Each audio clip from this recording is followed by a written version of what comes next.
Mélanie Guedjes.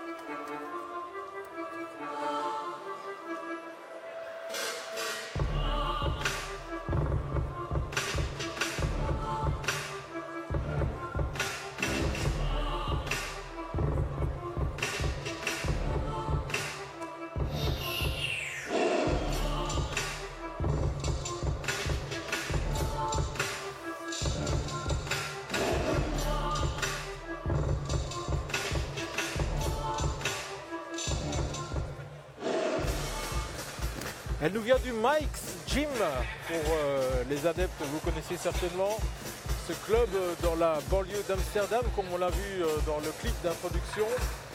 Et ben, là aussi, il y a du beau monde, hein. Ce sont des endroits où se sont épanouis des gens comme Alistair Overeem, des gens comme Badr Hari en kick. C'est une très très bonne école. Et Melvin Manuel, qui a évolué tout autant en pied-point qu'en MMA. Oui, absolument.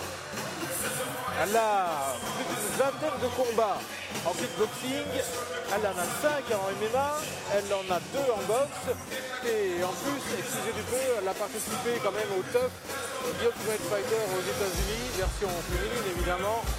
C'est quand même une belle carte de visite. Ah oui, beaucoup d'expérience quand même dans plusieurs disciplines. Et surtout que le nouveau féminin montre une rapidité extraordinaire. Il y a encore très peu de temps, 3-4 ans, on pouvait vraiment voir des combattants qui avaient vraiment des lacunes. Mais aujourd'hui, ils ont un tel niveau, même parfois, plus souvent que non. Les meilleurs combats de la soirée à l'UFC sont des combats féminins. Et ils ont vraiment la rage au ventre. Et en plus, maintenant, ils sont techniques. Bon, on ne peut pas parler de MMA au féminin sans parler de Ronda Rousey quand même. C'est quand même la nana qui a fait sauter le verrou pour que les femmes aient accès au MMA au plus haut niveau, on est d'accord? Complètement. Mais bon, elle a récemment dit qu'elle ne recombattrait jamais. Ouais. Maintenant, elle se spécialise dans le catch et elle veut faire du managing de fighter. From Amsterdam, with love, Mélanie Guedjes.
Alors, Eva Dourte qui s'entraîne à Paris avec Peter Ligier. Eva Dourte, mesdames et messieurs. Et Johnny Frachet, un vétéran du MMA français très connu.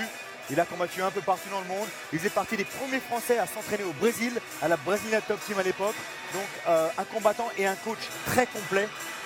Elle est un peu nouvelle dans les MMA. Elle a simplement commencé il y a ça 2 ans. Mais on a pu le voir ce soir en début de soirée avec Antoine Bon-Simon. Ça ne voulait pas grandir grand-chose. Antoine Bon-Simon était spectateur au dernier European Beatdown et aujourd'hui il est bien contender. Donc on ne sait jamais. Je pense que ça va être un clash de style. Plus grappleur contre striker. Même si elle est relativement complète, qu'elle a 2 victoires à son actif, je pense qu'elle préfère un peu plus la lutte et le grappling. Et ça serait plus judicieux pour elle d'aller au sol. Mais allons savoir. Le combat en décidera, en tout cas pour cette dame. Eva Dourte, un des nouveaux visages du MMA féminin français. Elle a 30 ans. Elle est militaire, peut-être que ça aide aussi dans sa préparation. Aucun doute. On lui laisse certainement des plages plus volontiers pour qu'elle aille s'entraîner. Pratique les arts martiaux depuis une vingtaine d'années quand même, donc aussi beaucoup d'expérience. Elle a commencé par le judo, les ceintures noires de judo. La machine est en route. Et elle a fait de la Dourte, boxe anglaise mesdames et aussi, messieurs. Eva Dourte. Donc encore un classique Combat striker féminin versus dans grappler. la catégorie des poids pailles en 3 reprises de 5 minutes. Poids paille, ça veut dire qu'on est à Elle est 50 âgée de kilos à peu près, 25 51. ans, mesure 1m65, a été pesée à 51 kg et 500 grammes. Elle possède à son palmarès 2 victoires en 5 combats. Elle exerce son art au Mike's Gym d'Amsterdam, Pays-Bas. From Amsterdam, Netherlands, in the blue corner, Melanie Gedges. Voilà, 2 victoires et 3 défaites pour Mélanie, mais il ne faut pas se fier au palmarès. Elle est âgée de 30 ans, mesure 1m65, a été pesée à 52 kg et 500 grammes. Toujours invaincue en 2 combats professionnels. Elle exerce son art au MMA Fusion. Je vous demande de faire un maximum de bruit pour, dans le coin bleu, dans le coin rouge, pardon, venu de Paris, représentant le MMA Fusion, Eva Dourte. Ce qui est sûr, vous me disiez, c'est qu'elles vont ne se faire aucun cadeau. Non, ça c'est sûr. Mais comme vous le disiez, 2 victoires, 3 défaites pour Mélanie. Mais bon, elle a aussi combattu au TUF, donc ces combats ne comptent pas, bien sûr. Donc c'est des combats MMA supplémentaires, donc elle a beaucoup plus d'expérience. On peut voir tout de suite, elle va utiliser ses poings, descendre sur ses appuis pour ne pas donner la possibilité à son adversaire de descendre dans les jambes. Voilà, l'adversaire, elle essaie de la cadrer, elle voit si elle veut partir sur les jambes tout de suite pour défendre. Elle ne se précipite pas.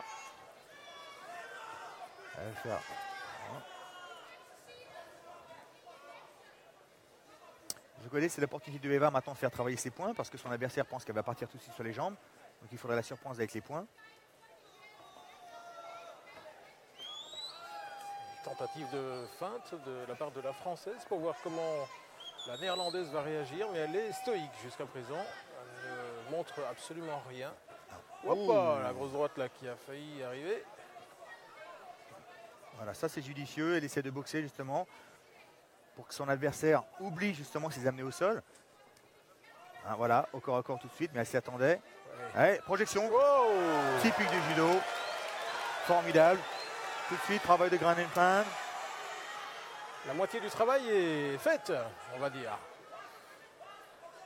Allez, passage de garde. Hop, on attaque de début. Alors, est-ce qu'elle est passée cette guillotine ou Non, pas? elle part sur un anaconda. Ah non, elle l'a perdu. C'est difficile comme ça de debout. Ouais. Il faut qu'elle arrive à ramener le bras de son adversaire un peu plus à l'intérieur pour qu'il puisse mettre sa main gauche sur son biceps droit.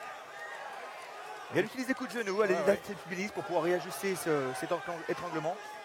Mais ça se protège bien hein, du côté de Mélanie. Et c'est exactement ce qu'elle veut faire. Elle se protège pour les coups de genou et en même temps elle essaye de tirer son coude gauche sur l'extérieur pour pouvoir sortir de cet étranglement. Vous voyez, vous poussez les jambes là pour ne pas se faire tenir en genou. Là, elle est au sol, on n'a plus le droit au coup de genou. Est-ce que Eva va réajuster son anaconda, son étranglement?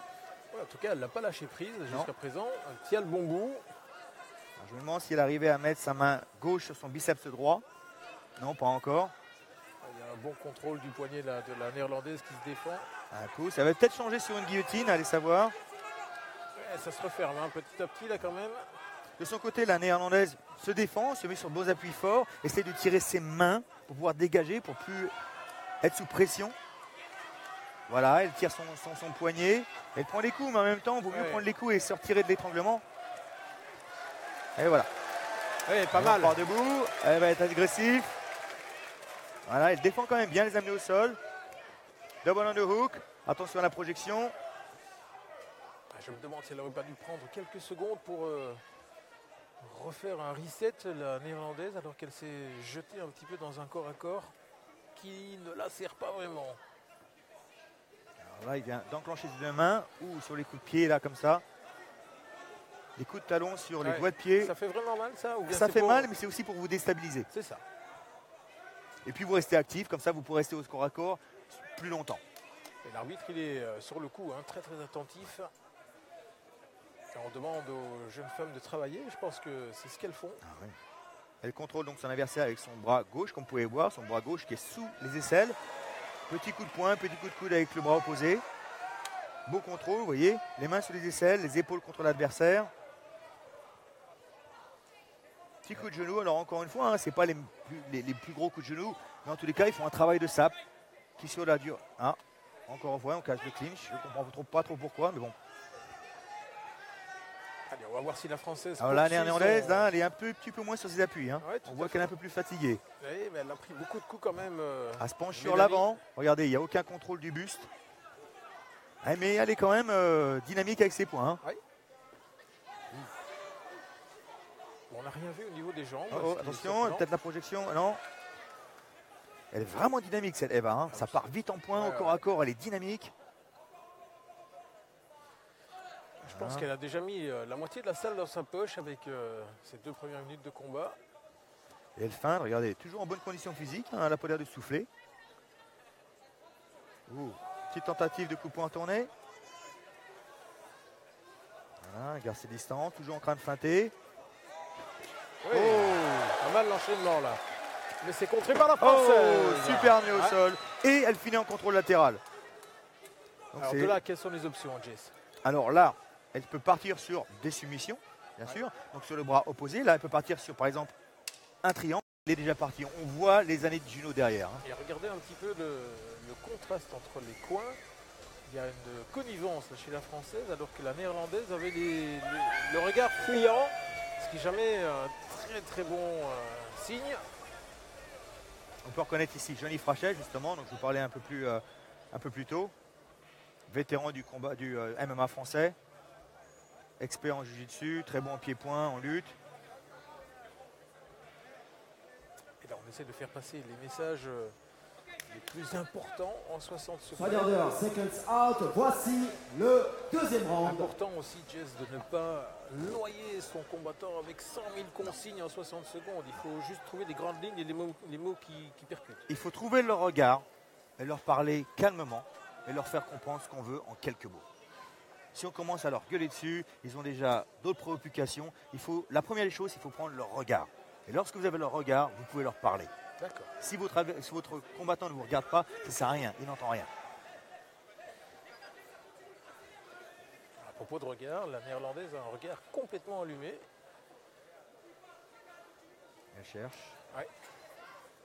Position basse encore pour défendre ses amener au sol. Peut-être un petit peu trop penché vers l'avant.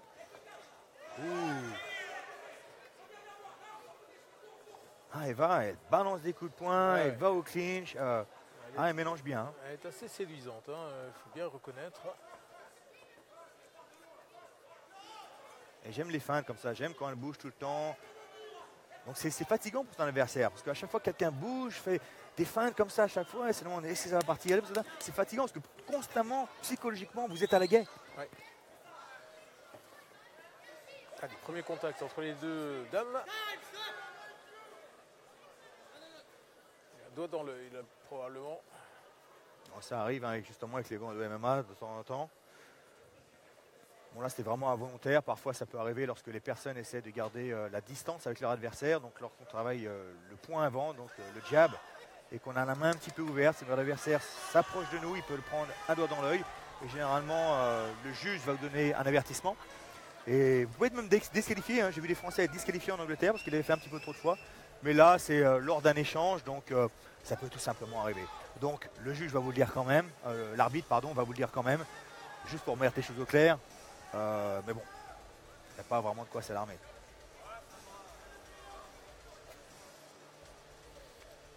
Le problème, c'est que psychologiquement, ça ne va pas l'aider dans ce combat parce qu'elle est quand même déjà sous pression, je trouve, la Néerlandaise. Elle va devoir récupérer, elle a les yeux bien ouverts. Donc voilà, ça lui donne un petit peu de temps aussi pour pouvoir récupérer, on prend son souffle. Elle revient, même posture, on descend sur les appuis pour défendre les amener au sol. Pour pouvoir mettre ses mains sous les aisselles de notre adversaire quand il va venir au corps à corps. Non, elle s'approche un petit peu trop près. Oh, attention à la projection, attention à la projection. Voilà, très bon contrôle d'Eva. Puissante aussi. Hein.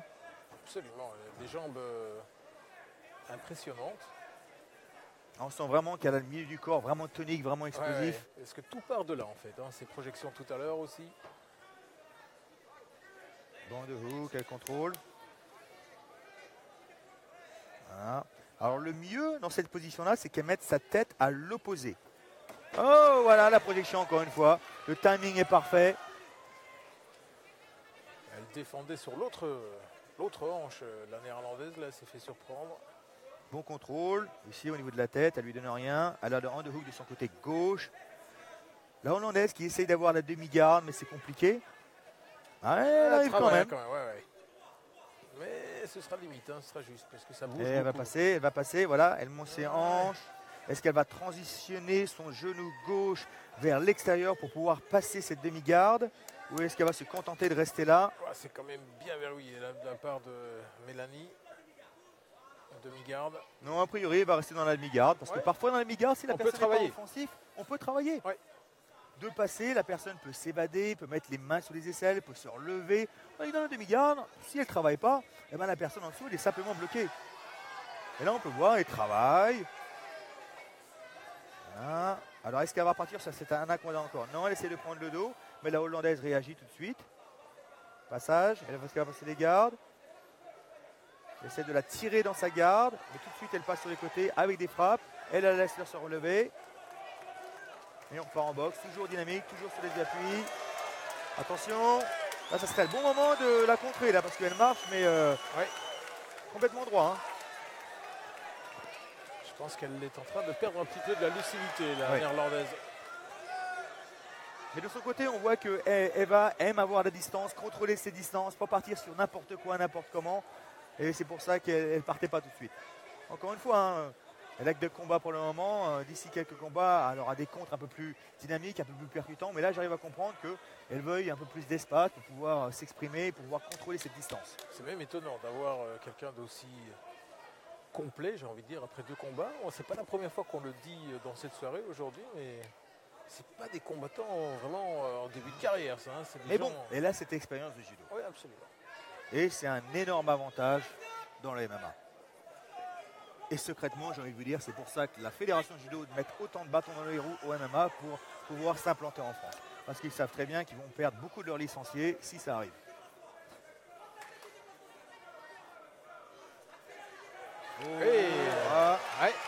La hollandaise, elle est toujours dans le combat. Hein. C'est la première fois qu'elle s'est servie de ses jambes. Et ça a permis d'inverser un petit peu la tendance, pas longtemps. Elle pousse, là au niveau du visage. Elle devrait lancer les coups de coude à partir de là. On peut lancer les coudes. Attention, single leg. Il ne faut pas qu'elle soit trop de face à son adversaire ou elle va se faire amener au sol. Il reste que 25 secondes.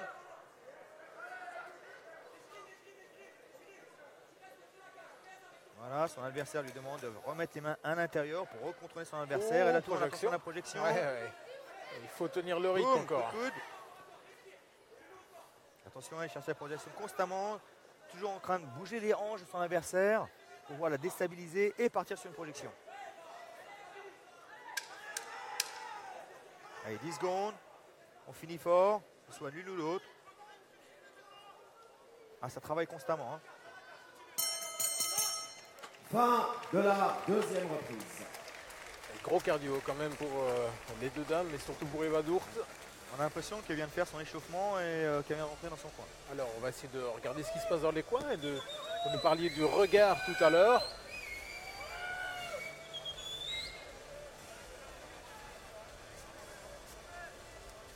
Alors bien sûr, elle s'entraîne au Mike Gym, mais bon, c'est pas le head coach, le grand entraîneur qui est dans son coin, c'est plus une de ses coéquipières.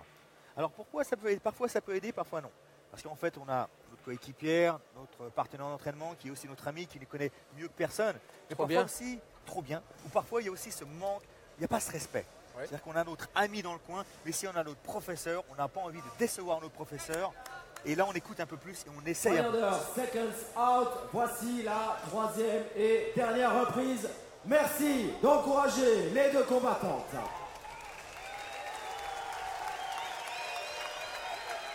Ce qui est certain, c'est qu'on peut avoir une très bonne structure autour de soi, comme au Mike Gym, pour les combattants qui souhaitent évoluer à un niveau professionnel, mais il y a de la compétition en face. Oui. repart toujours. Eva, toujours en mouvement. 3e round. Comme si c'était le premier. Elle bouge toujours aussi bien. Et de son côté, Mélanie, elle garde toujours en concentration. Toujours descendre sur ses appuis. Des fois, au 3e round, comme ça, ils perdent un petit peu leur niveau technique. Mais là, toujours en défense d'amener au sol. Toujours en position, prêt à défendre. Et il va falloir qu'elle fasse plus que se défendre. Et oui, c'est le 3e round. Pour le moment, je ne pense pas qu'elle gagne. Il va falloir qu'elle soit un peu plus agressive. Elle a une productivité trop peu suffisante, trop peu importante pour pouvoir espérer s'imposer. Ou alors il y aura un coup comme celui-là, s'il porte et qu'il est précis. Ça peut faire tourner le combat aussi. Ce que je viens de remarquer, c'est qu'Eva écoute beaucoup son coin. À chaque fois que Johnny dit quelque chose, elle réagit tout de suite. Elle a complètement confiance en son coin. Et ça montre déjà de belles choses à ce niveau-là. Quand on a 2 combats, généralement, les combattants peuvent être un petit peu foufou. Là, tout de suite, elle est à la guerre. Quand Johnny fait quelque chose, boum, elle réagit tout de suite.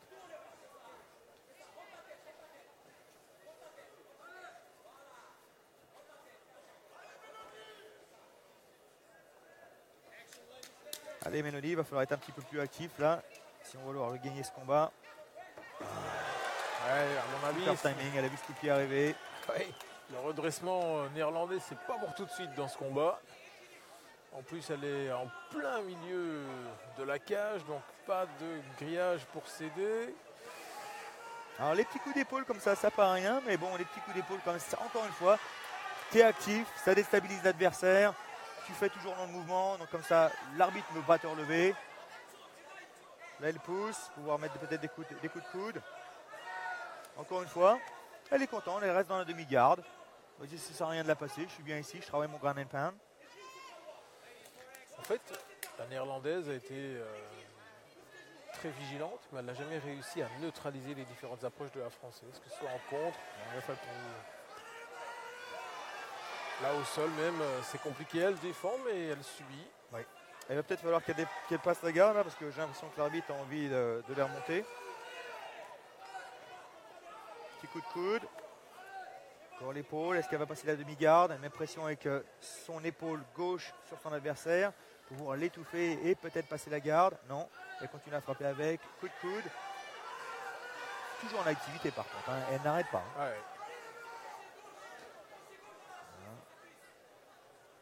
Voilà, elle essaie de passer la garde. La demi-garde, pardon. Il faut absolument qu'elle sorte sa jambe droite. J'ai pas vraiment l'impression qu'elle ait vraiment envie. Alors elle essaie de temps en temps, mais regarde, elle est absolument pas en difficulté en demi-garde comme si. Elle gagne la position. Là, son adversaire essaie de la mettre dans la garde. Elle se relève. Ouais, c'est courageux. Mais ce ne sera pas suffisant si elle ne change pas son approche, la néerlandaise. Et il faut qu'elle soit un peu plus agressive, mais il ne faut pas qu'elle se jette sur son adversaire non plus. Alors, en même temps, il lui reste plus beaucoup de temps. Et là, c'est ce qu'elle est en train de faire. Elle se jette un peu. Une droite qui est arrivée là. À part de Mélanie, ça doit lui donner un peu de courage. Et Eva Dourte qui recule, qui récupère. Et qui est en train de se reconcentrer, se remobiliser. Là, il faudrait qu'Eva travaille son contre avec son bras arrière. Donc, quand elle part comme ça, il faudrait qu'elle parte avec un direct tout de suite. J'ai envie de dire que c'est presque la meilleure chance de la néerlandophone maintenant pour qu'elle s'impose dans ce combat qu'elle subit depuis 2 rounds et demi. Ouais, ça va moins bien. Elle ne se jette pas sur son adversaire. Ah, là, elle se jette au clinch direct. C'est ça le problème. On a trop envie de frapper et on se jette sur les adversaires, on tombe tout de suite au clinch. Et pourtant, elle avait bien commencé, elle avait gardé cette distance, elle frappait en gardant la bonne distance sans se faire amener au corps à corps. Et là, elle a voulu faire trop et elle s'est jetée. Ouais, manque de lucidité une fois encore pour Mélanie Goetjes. Combien de temps il reste là? 40 secondes, même pas. Je pense que si la Française réussit à contrôler la fin du combat, oui, elle l'a dans la poche. Oh, attention. Alors 25 secondes. Là, il faudrait que la néerlandaise mette ses avant-bras face, voilà, comme ça, pousser son adversaire pour pouvoir sortir de la cage, pour pouvoir faire parler ses points. Mais malheureusement, elle n'y arrive pas. La Française, c'est exactement ce qu'elle veut faire. Elle a un très bon corps à corps, très bon contrôle. Elle positionne ses jambes au bon moment. Regardez, elle met sa jambe entre ses jambes, ce qui donne aucune possibilité de partir ni sur la droite ni sur la gauche. Fin du combat. Un combat féroce. Peut-être le meilleur de la soirée. Le meilleur féminin en tout cas. Ça, oui. Alors, on dit souvent que au Mike's Gym, on met les combattantes en situation de combat chaque jour de la semaine et ça n'aura peut-être pas été suffisant pour Melanie Gutchess cette fois-ci. Parce que le combat est difficile à combattre. Hein, ouais, parce que absolument. elle part un peu dans tous les sens, ça part en pied-point, en point, pardon. Elle arrive tout de suite au clinch, en contre, en attaque. Donc une adversaire pas vraiment évidente. Mais en tous les cas, elle faisait les bonnes choses. Elle gardait ses distances, Ouais. elle n'était pas trop active, peut-être pas suffisamment active. Ce qui donnait la possibilité à Eva de gagner en confiance et de pouvoir elle aussi faire parler ses points pour pouvoir arriver au clinch. Avant de passer et de à la dicter décision, le merci tempo du d'applaudir combat, ces deux combattantes, Miss Melanie Gutchess et Miss Eva Dourte. Miss Eva Dourte, compacte et bien organisée. Et déclarée vainqueur par décision unanime, Eva Dourte. Troisième victoire pour Eva. Oui. Est-ce qu'ils ont une ceinture? Apparemment, il y a des supporters hollandais. Est-ce qu'il y a une ceinture féminine au European Beatdown? Et on va demander à la direction tout à l'heure.